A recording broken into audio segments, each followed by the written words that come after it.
यार एआई का अगर नाम लेते हैं तो स्टॉक मार्केट के अंदर एक कंपनी का नाम सबसे ऊपर आता है, वो है एनवीडिया। एनवीडिया का शेयर अगर भी चल रहा है लगभग $982 का। ठीक है, जो लोग फॉरेन मार्केट में ट्रेड करते हैं उन्हें पता होगा कि एनवीडिया के शेयर ने कितना रिटर्न दिया है। 6 महीने का अगर इसका रिटर्न देख ले इस कंपनी का हम, तो लगभग डबल से ज़्यादा हो गई है कंपनी। 123% का रिटर्न इस कंपनी ने दिया है। वो क्यों दिया है ये मैं बताता हूँ। एनवीडिया ने अपना एक जीपीयू H100 जो था, एनवीडिया का H100 उसने लॉन्च करा। देन आफ्टर ही आज उन्होंने थोड़े दिन पहले ही, अभी 1-2 दिन पहले ही एनवीडिया ने अपना सबसे रिवोल्यूशनरी प्रोजेक्ट जो उनका ब्लैकवेल जीपीयू है, जिसको ब्लैकवेल वो बोलते हैं, वो लॉन्च करा। ब्लैकवेल कितने का है ये आपको, अगर हम इसका रेट अगर जाने हम, तो इसका रेट आपको लगभग 30 से 40 हज़ार डॉलर का ये ब्लैकवेल जीपीयू आपको पड़ेगा। ठीक है, ये मतलब अपने बजट के तो बाहर है, बाकी हाँ इसने ये वो रेट रखा है। और एनवीडिया एक हाई प्रॉफिटेबल कंपनी है। अब खबर ये निकल के आ रही है एनवीडिया और बाकी सारी कंपनियों से रिलेटेड ही।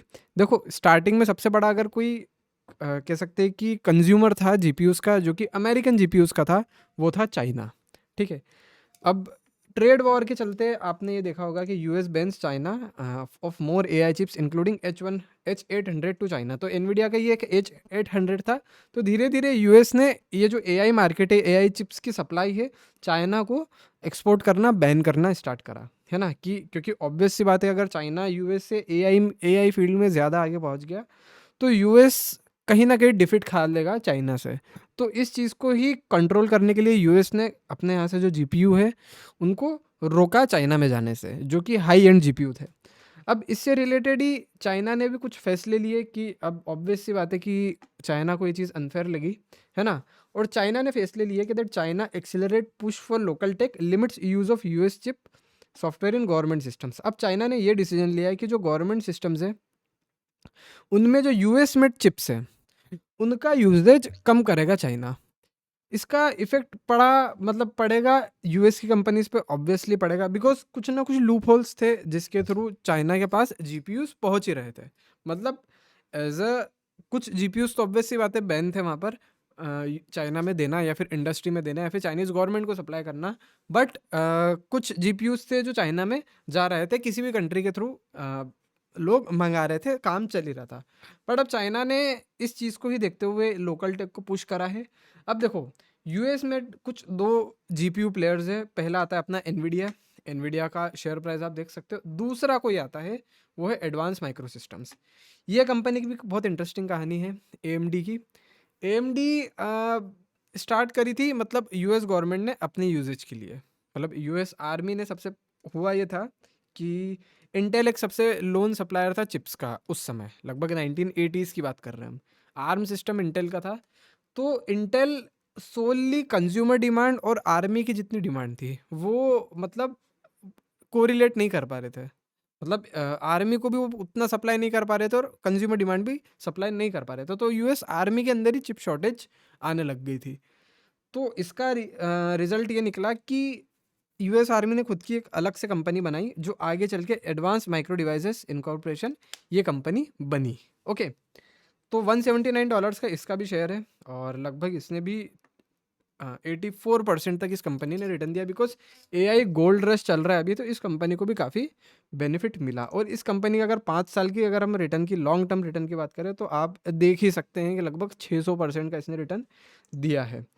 ओके, अब चाइना की अगर हम बात करें कि अब कौन से चिप मैन्युफैक्चरर्स हैं जो चाइना के अंदर काम करते हैं, सबसे पहले आता है जिंगजा माइक्रो इलेक्ट्रॉनिक्स को कंपनी लिमिटेड।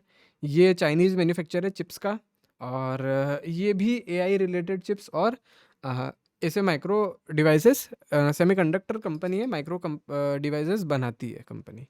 ओके, ये कंपनी अगर हम देखें तो काफ़ी, ये भी 7% 8% प्रॉफिटेबल है। बट यार देखो, प्रॉब्लम चिप मार्केट में आती है, प्रॉब्लम आती है कि नैनोमीटर के अंदर प्रॉब्लम आ जाती है। नैनोमीटर्स आप ऐसा समझो कि एक चिप होता है, चिप के अंदर छोटे छोटे ट्रांजिस्टर्स लगते हैं। ओके, ट्रांजिस्टर्स आप समझो कि ऑन ऑफ बटन टाइप रहता है। तो ऐसा रहेगा ना कि यार जितने सर्किट्स एक चिप के अंदर रहेंगे उतने उतनी ज़्यादा वो चिप प्रोसेसिंग करेगा।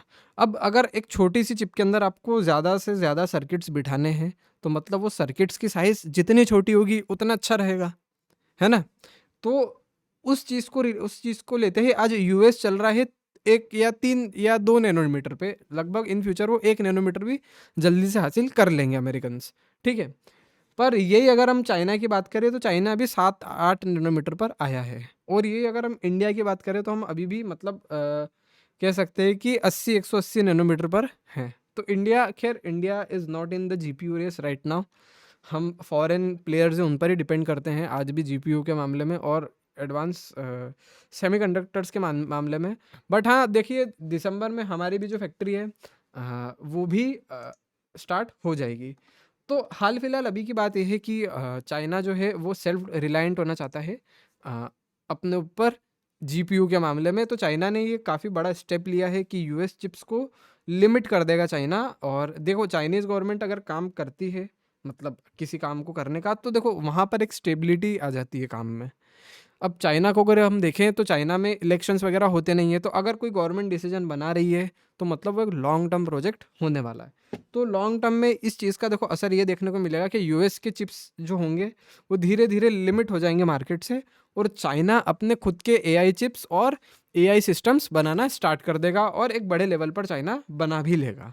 ओके, तो आई थिंक कि यार ये जो बैन लगाया था अमेरिकन्स ने एआई चिप्स पर, ये मुझे लगता है कि it would be a bad decision. Because देखो बैड डिसीजन भी हो सकता है और कहीं ना कहीं गुड डिसीजन भी ये हो सकता है कि अमेरिकन्स थोड़े साल के लिए ऊपर रह जाए चाइना से, मतलब चिप मेकिंग के मामले में।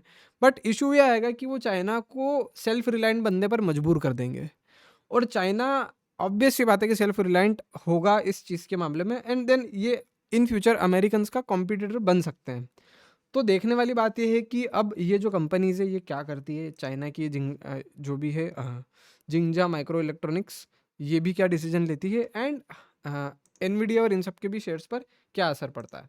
हालांकि अगर हम हमारे स्टॉक मार्केट की बात करें तो टाटाज और अभी बीच में का आया था कि टाटा फॉक्सकॉन और सॉरी टाटा भी कोई साथ किसी के साथ में, और माइक्रोन के साथ में, और वेदांता भी फॉक्सकॉन के साथ में चिप मैन्युफैक्चरिंग प्लांट इंडिया में स्टार्ट करने वाले हैं।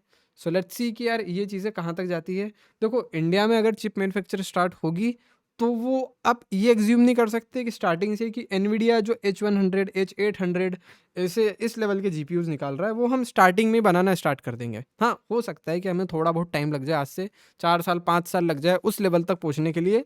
बट स्टार्टिंग में आप ये एज्यूम नहीं कर सकते कि इतने एडवांस लेवल माइक्रो सिस्टम्स हम बना देंगे। ओके, तो अब देखने वाली बात ये है कि इस चीज़ को मतलब ये जो डिसीजन चाइना ले रहा है या फिर ये जो डिसीजन यूएस ने लिया है चिप जो एडवांस चिप से उस पर उसको बैन करने का, तो ये कहाँ तक पहुँचता है ये देखने वाली बात है। ओके, तो इसी तरीके के बिजनेस अपडेट्स के लिए you can follow me. Okay, thank you very much.